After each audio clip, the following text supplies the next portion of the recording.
I decided to let go of John. It was after I came back to life, sort of like starting over. He wanted to be a big shot in the city, so I just decided to move far away to another country. He liked the young assistant at his work, so I immediately said we shouldn't be engaged anymore. In my old life, I kept him tied to me for a whole lifetime, just because we had a marriage certificate. He and Lisa never got to be together, out in the open, until he was really old. But it wasn't until I was old and alone in a retirement home that I realized I had been trapped for a whole lifetime, too. As soon as I came back to life, I sent in that application form that had been sitting on my computer forever. The moment I saw the acceptance letter, it felt like a huge weight lifted. My professor, who had always been pushing me to go get my PhD overseas, was relieved. "I've been telling you to study abroad, but you kept saying your fiancé was working in the city and you couldn't leave. Now you finally decided. Good for you." Talking about John, he really was something special. He came from a rich family and started his own business when he was young. He was already famous in his field and his career was taking off. Me, well, other than getting good grades, I wasn't anything special. If it weren't for our families promising we'd get married when we were kids, there's no way John and I would have ever been together. I looked at my professor, my eyes clear. This time, I want to try doing things my way. My professor patted me on the shoulder. "Getting a PhD is a long, lonely road. You need to be ready for that." No matter how long it wouldn't be as long as my last life. In my old life, I gave up the chance to study for my PhD. The Miller family pressured us to get married. Less than a month after we got married, I got pregnant, and from then on, I was stuck doing housework. John Miller thought he was doing his job, and he rarely came home. He was busy with his career and going out. The company, which was already doing pretty well, grew really fast, and he was flying all over the place. But no matter where he went, Lisa, his assistant, was always with him. She not only handled his work, but she also took care of his personal life. Meanwhile, I was stuck at the Miller's house, raising our kid and taking care of his parents. Our son grew up without his dad around much, and I always thought he was too clingy with me. Until one day, I saw him engaged to Lisa's niece. In the private room, he was super casual, smiling as he picked up his teacup and said, "Mom, have some tea." A month later, he finally told me the truth, his tone uncaring. He said, "Mom, Dad is all about his career. You, a stay-at-home mom, trapped him for a lifetime, and that's enough." He continued, "He's already done better than most men. He's given you a good life. You can't be so greedy and want everything." He thought that only John was trapped by the marriage, and that I was just supposed to be the one who sacrificed for family life. But why was that? When we were young, I asked him if he was okay with it. He agreed to the marriage our parents set up. For that, I gave up my career and my dreams. He worked hard to build his career, but I also worked hard taking care of his parents. He went out drinking and socializing while I had to manage the meals for the whole family. During the toughest times, I would hold our son in one arm and carry a doctor's appointment slip in the other. I ran around, taking his parents to see the doctor, buying medicine, and paying the bills. As he got closer to 50, he got bigger in his career, making huge progress. Meanwhile, my world got smaller and smaller, and life held me prisoner. At this point, everyone said I wasn't good enough for him. Everyone told me to let go, even my son, who I had raised. He felt that Lisa should be the one by John's side. But I refused. The last time I argued with my son, he left me standing on the street. As I slowly fell down, I looked at him walking away, feeling so incredibly regretful. If I could do it all over again, I would never, ever give up my life. When I got back to the apartment, I put away the acceptance letter and went to the kitchen to bake some egg tarts. This apartment belonged to the Miller family. It was close to my school, so John and I lived here together. On the calendar in the living room, I had drawn a big red circle, only half a month left. Then I would be able to leave this place and live the life I had always wanted. Just as I finished drawing, John came back. The door opened, and behind him was a shy woman, Lisa and her niece, Amy. When Lisa saw me opening the door, she smiled gently, and the mole at the corner of her eye twitched. "Emily, John asked me to come over for a visit. I'm sorry to bother you again." The little girl, Amy, a regular visitor, smelled the sweet smell in the air and ran into the kitchen, eagerly grabbing the treats from the tray. There were 6 tarts on the tray, 2 for each of them. They were happily splitting them up, except there was none for me. When I came out of the kitchen, the 3 of them were huddled together, chatting and laughing. The moment the egg tart entered their mouths, all 3 of them spat it out at the same time. Auntie, it's so bitter! I stood still while John rushed around getting water and serving tea. In the end, Lisa left with red eyes, the mole on her face now a deep red. Her voice was still kind. John, Emily just likes to have things her way. Don't argue with her, okay? John said nothing, just saw her out. When he returned, I picked up another tray of egg tarts. John hesitated, then explained. Amy is my brother's orphan. Before he died, he asked me over and over to look after Lisa. Since you make such delicious desserts, I thought I'd let the child try them. I remained silent. He awkwardly added, If you mind this so much, I won't bring them here again. The next day, I got up early to pack my things, getting ready to go to the nearby city in a couple of days. Since I had already decided to end the engagement, I needed to make it clear as soon as possible. It was out of respect and also to avoid any problems later. As I was packing, I found a little clay doll. It was a gift from John when we were kids. At that time, he had promised seriously his chubby little hands covered in clay. Emily, Mom said when you grow up, you'll be my wife, so I'm giving this to you. The little dolls ended up in my suitcase. I didn't want them anymore, and I didn't want him either. I stood up and drew a big X on the calendar in the living room. Only 14 days left. Then I would leave this place and live the life I had always dreamed of. That evening, John came back very late. He glanced at the food on the table and casually said, I've already eaten out. A man who's sneaking around doesn't even bother to wipe the corner of his mouth. After the last incident, he knew bringing Lisa home would only make me upset, so he ate outside instead. At least I didn't cook his dinner. After dinner, I went to my room to organize my papers and do my final preparations before school started. John quietly appeared behind me. I closed the computer and asked, What's up? He was silent for a moment, then said, I'm about to book the wedding and hotel. How about September 1st for the date? What a perfect date. It happened to be the day I started school. I looked up and stared at John. 3 seconds later, he looked away. In my previous life, he had treated our relationship like a business deal, dating, marriage, having children, and supporting the family. To outsiders, he seemed to be handling it perfectly, but only I could feel his distance and coldness. It wasn't until the very end of my life that I realized he had probably never been happy with this marriage from the very beginning. But in the end, it was only I who faded away in this relationship. So I asked him, John, have you thought this through? He froze for a moment, clearly not expecting me to ask this. Then I heard the exact same answer as in my previous life. He said, Emily, you're the only woman I see as my wife. This time, I didn't hesitate. I said, marriage is a big decision. We should talk to our parents first. The date isn't urgent. Let's wait a little longer. He let out a sigh of relief and quickly changed the subject. You're still reading English books so late.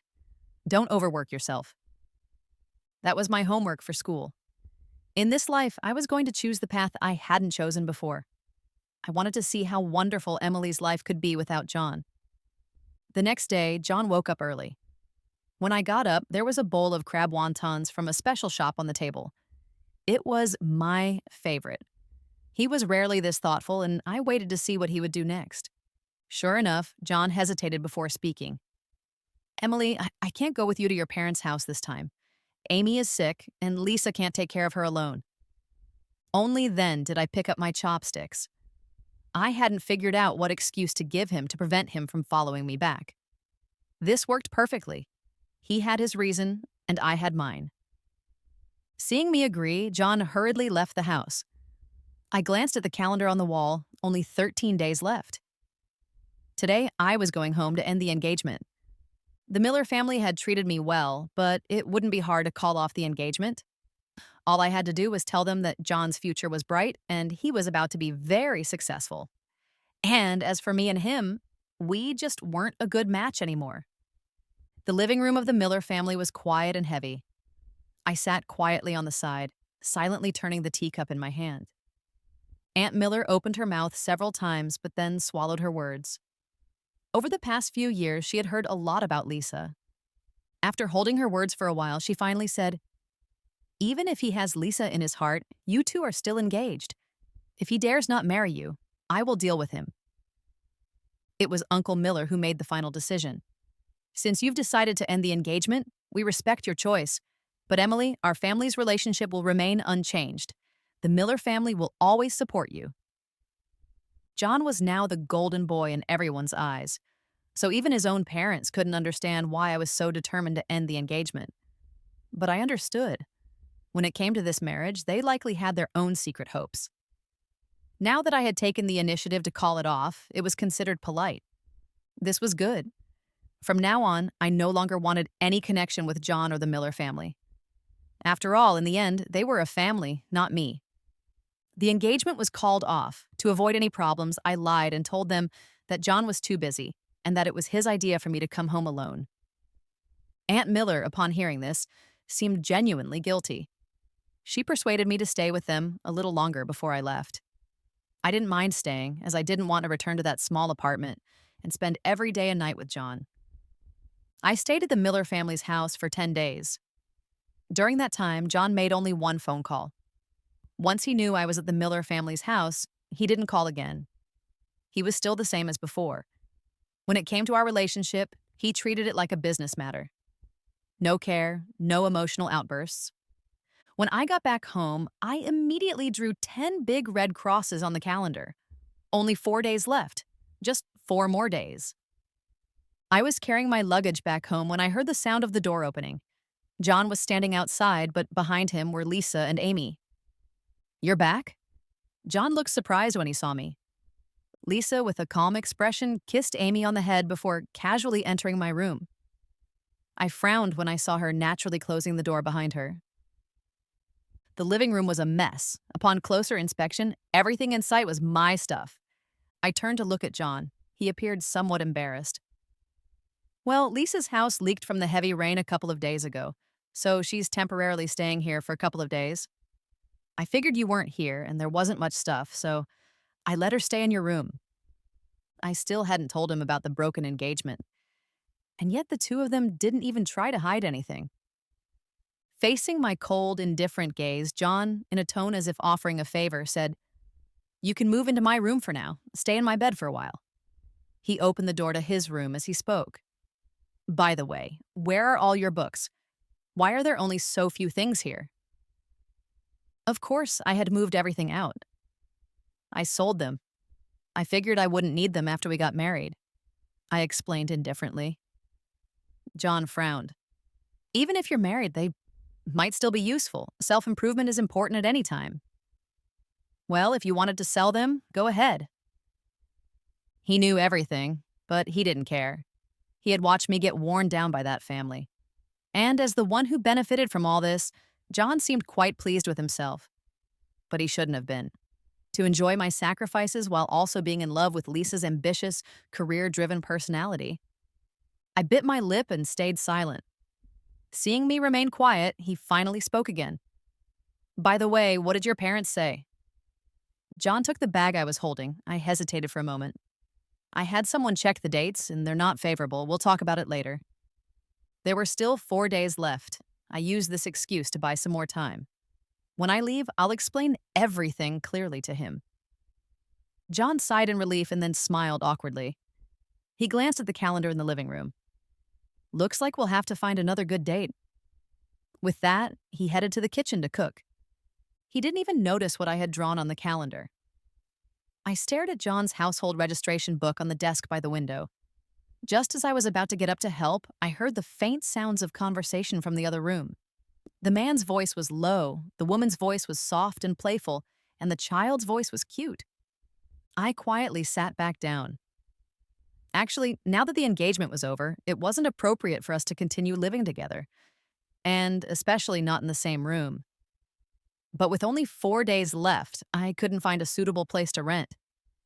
After thinking for a moment, I realized that the only thing left to do was to eat the meal, and before going to bed, I'd lay down in the living room. The next morning, before I'd even fully woken up, Amy was already causing a ruckus in the living room. Lisa didn't bother to stop her and continued making noise in the kitchen. John just sat on the sofa, smiling as he watched them both.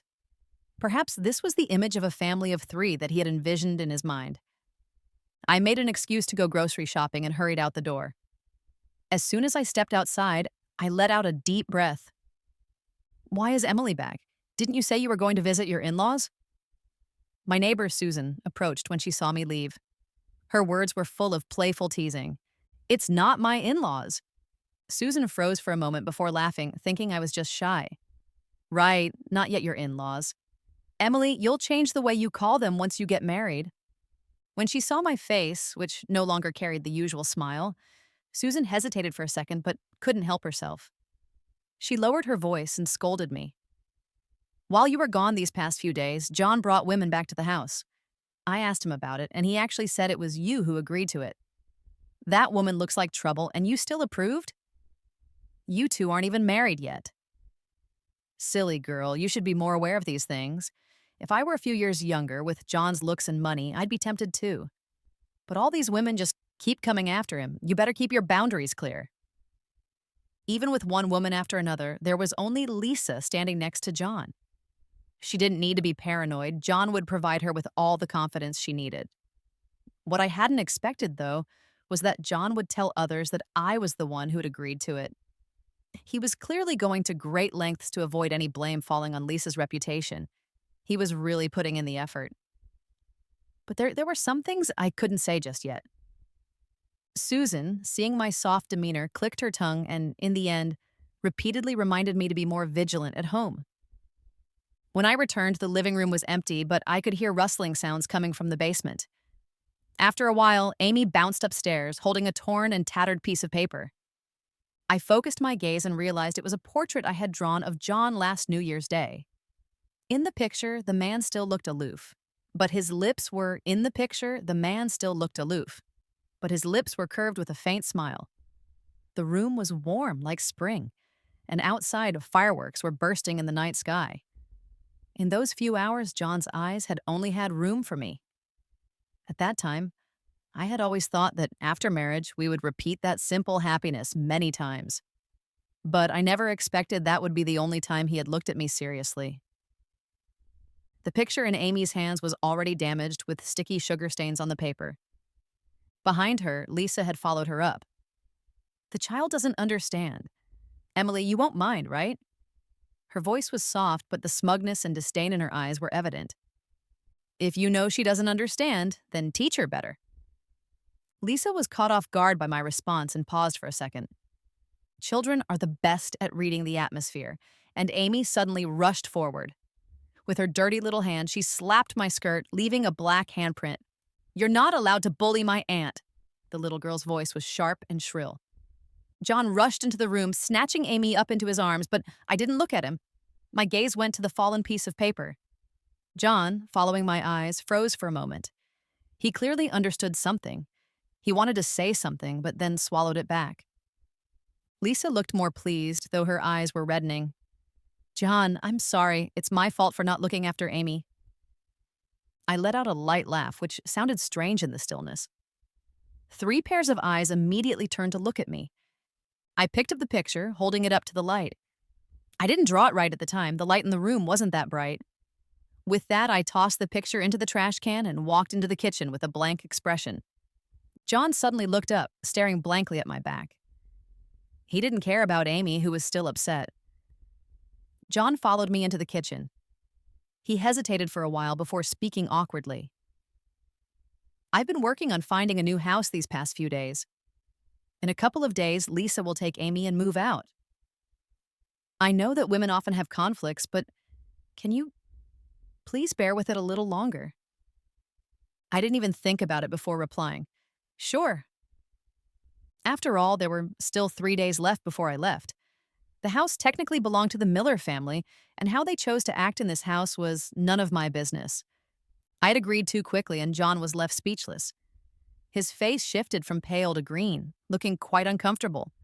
He thought I was angry about what had just happened, sighed, and tried to pull me back. "Amy's still a child. I've told you many times. I'm taking care of them because it was my brother's request. Lisa isn't easy either. don't always think of her in such a bad way. I sneered, so you brought her back and said it was my idea? John's breath caught, and he opened his mouth but couldn't say a word. I laughed. See, no matter how many noble sounding excuses he made, his inner restlessness and dirty thoughts couldn't deceive him. Out of respect for our parents, I didn't want to ruin his career, but that was all I could do. The next morning, I woke up early. The scene with Amy from yesterday reminded me of something. There should still be some of my things in the basement. Since that they were still asleep, I decided to go down and collect my belongings. I had lived in this house for years. Even though I had prepared ahead of time for over 10 days, there were still many things left behind. I packed everything carefully. For the rest of my life, this lifetime, I no longer wanted any connection with John. Since I had decided to leave, I would leave thoroughly. In the end, I packed 3 large bags of stuff.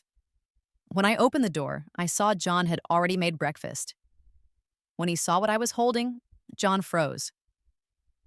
"Where are you going with all this stuff?" I replied flatly, "Throwing away the garbage. There's too much useless stuff." John glanced at the bags, then turned and knocked on the door next door. "Lisa, wake up Amy. Breakfast is ready." At the dining table, as soon as Amy saw me, she snorted and moved the breakfast toward herself and Lisa. John brought over the fried eggs and smiled. "You're up. Come here, I made fried eggs."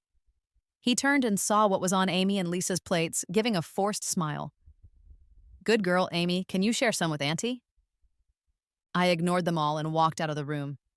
There were still a few days before school started. All the necessary paperwork was done. I planned to exchange some spare foreign currency. Also, to check if I needed to buy anything else.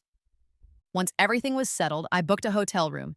It was only 2 days, but being around John every day, with our heads down and no words exchanged, was really unbearable. Since he thought I was jealous of Lisa, let him think that. It was the perfect excuse for me to move out. Everything ready, I returned home. But to my surprise, Amy was playing with my passport. My mind went blank. "What are you doing?" I snatched the passport from her hands, and Amy was startled, falling off the table. Her heart-wrenching cries brought Lisa rushing from the other room. "What are you doing? Who told you to bully Amy?" Lisa pushed me, hurriedly picking the child up in her arms. I was trembling with rage, carefully putting the passport back in my bag. "Bully her? You should see what she did." "Who told you to touch my things? Get out!" Lisa stood up with Amy in her arms, glaring at me coldly. You're not even married to John yet. You have no say here." She walked to the door, paused, and turned around. "Even if you do get married, you'll never win against me." The door slammed shut behind her. Lisa's hostility towards me always came out when John wasn't around. In the past, I always backed away when facing her. She had traveled all over with John, gradually becoming someone who could stand on her own. Everyone said Lisa was beautiful and capable.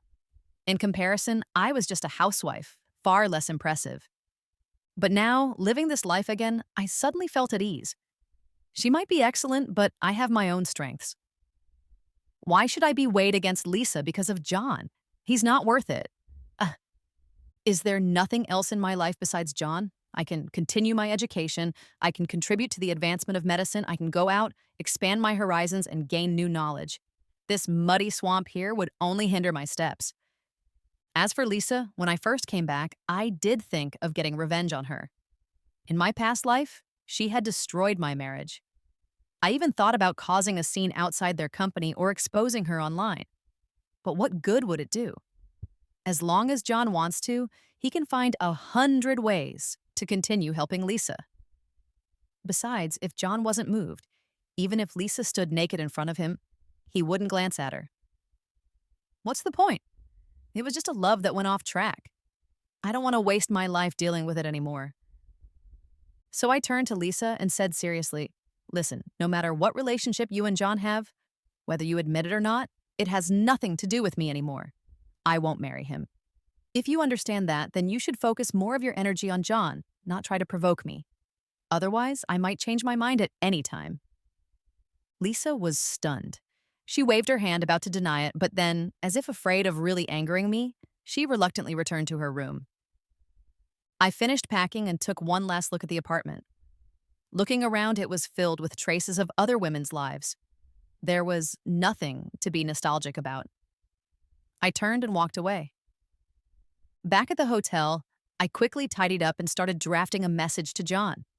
Despite everything he had done wrong to me in this life up until now, John had supported my life and provided me with a place to stay. In our past life, we had wasted each other's time, and in the end, everything was unclear. If possible, in this life, I still wanted to clear things up. In the message, I didn't mention my whereabouts. I simply told him I had decided to continue pursuing my medical doctorate. As for our engagement, he didn't want to marry me, and I didn't want to marry him either, so it was over. From now on, we would each find our own happiness. Before I could send the message, there was a knock at the door. I opened it to find John standing outside. He looked out of breath, as though he had been running for a while. "What are you doing here?"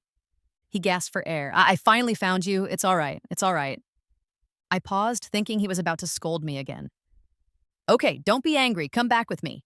John squeezed inside and started gathering my things. I turned off my phone screen and held it behind my back. But his gaze shifted, landing on the passport on the desk.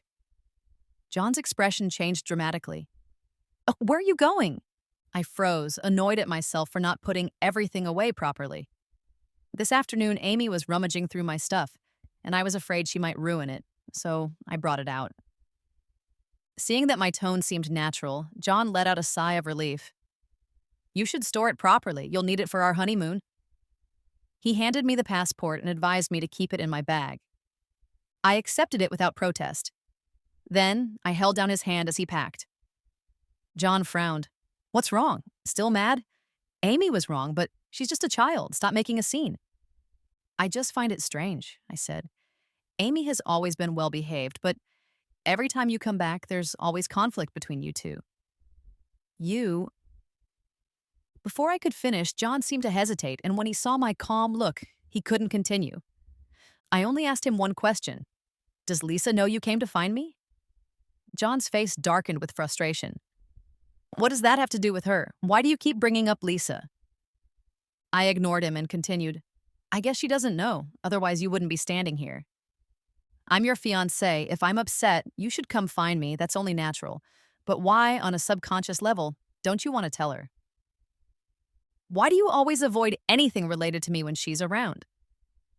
Every time I argue with you, you say it's because you're being considerate of your brother. But there are so many brothers. Why do you care so much about her?" "John," I called his name softly. "If you don't love me, just let me go." John's face turned pale, and it seemed like his body swayed for a moment. After a long pause, he finally said in a strained voice, "Since you're not coming back, then think about it here properly. I'll come pick you up in a few days." With that, John turned and rushed out. "I never thought of abandoning you. I'll go back and prepare for the wedding." Listening to his hurried footsteps fading away, I expressionlessly closed the door. How ridiculous. It was as if, in his eyes, he thought that preparing for a wedding and marrying me was some great favor to me, and that I should be grateful beyond words. After John left, I checked in for my flight on my phone. Then I went out and had dinner with a close friend from school. After graduation, everyone went their separate ways, and when I return, some of them might be hard to see again. During the meal, my closest friend hesitated, seemingly wanting to say something. She knew a little about my relationship with John. "Emily, didn't you say you were going to get married after graduation? Why are you going abroad to study again?" Long-distance relationships are difficult for many couples to maintain. I smiled and shook my head. "I'm not getting married." Then I raised my glass. To put it simply, the world is so big, I want to see it. So here's to youth, to friendship, and to myself. When I got home, I took an early shower and went to bed. I thought it would be another night of tossing and turning, but instead I had a peaceful sleep and woke up to the morning light. After waking up, I went straight to the airport. Before boarding, I sent the message I had been editing for so long. After I sent it, my phone started vibrating uncontrollably. I immediately turned it off. When the plane took off, I felt a lightness in my body. In that moment, it felt like I saw my past self saying, "Thank you." When the plane landed and I truly stepped onto foreign soil, I suddenly wanted to cry. The step that had been impossible for me to take in my past life turned out to be so easy to achieve, as long as I wanted it. I collected my emotions and went to report to the school. In my previous life, I never had the chance to enter a university. This time, I cherished the opportunity beyond measure. Aside from eating and sleeping, I spent every other moment either in class or in the library. During this time, I also received 3 calls from John. The first was a month after the semester started. John had tried various means and finally managed to get my number. When an unfamiliar number appeared on the screen, I had already guessed it was him. On the phone, John's emotions were intense. He said he disagreed with the cancellation of the engagement. He said that in his heart, I had always been his wife. Half a minute later, I hung up the phone. The second call came 2 months later on a snowy day. John's tired voice reached me. He said he had arranged a house and job for Lisa and had told her that they would never meet again. That day, I quietly listened to him. The last time John called me was on Christmas Day. It was snowing heavily, and this time, I was the one to speak first. I said, "John, today the semester grades came out. I got an A. At the start of the semester, it was really hard for me. I had to learn a new language while attending lectures and also rush through experiments. The experiments didn't go smoothly. It was a never-ending series of failures. No one knew when we would see results." John listened carefully on the other end, his breath light. Finally, I said, "But you know, John, I'm really happy. I'll never trap myself again." On the other end, John's voice suddenly became choked. His tired voice sounded again. "But I really miss you." You see, his subject is still I. He never cared about the escape of my soul, even in his moments of pleading. After that phone call, I cried freely on the streets of a foreign country. In my past life, no matter how difficult it was, I had screamed, hated, and regretted. But I never shed a tear.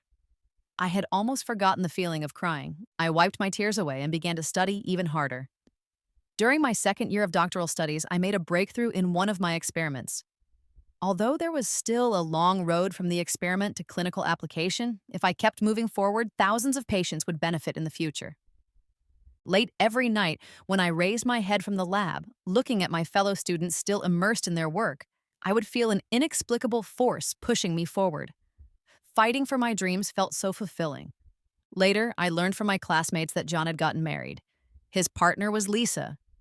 My classmates spoke carefully, perhaps considering my feelings, and began to explain. "I heard John has been working on opening a branch near where you are studying. When Lisa found out, she went to cause a scene, but I'm not sure of the details. All I know is, the next morning, they woke up in the same bed. John refused to agree, but Lisa was pregnant." I didn't say anything in response. In this life, he still entered marriage for responsibility's sake. As a son, as a father, but never as a husband. At the end of the conversation, a classmate suddenly sighed. "When you went abroad to study, I thought leaving John was a loss for you, but now, I think, a woman living for herself is the real brilliance. Emily, you really have earned our respect now." 7 years later, I graduated with my PhD. I returned to my homeland with a pile of research achievements. From then on, my life was filled with good memories.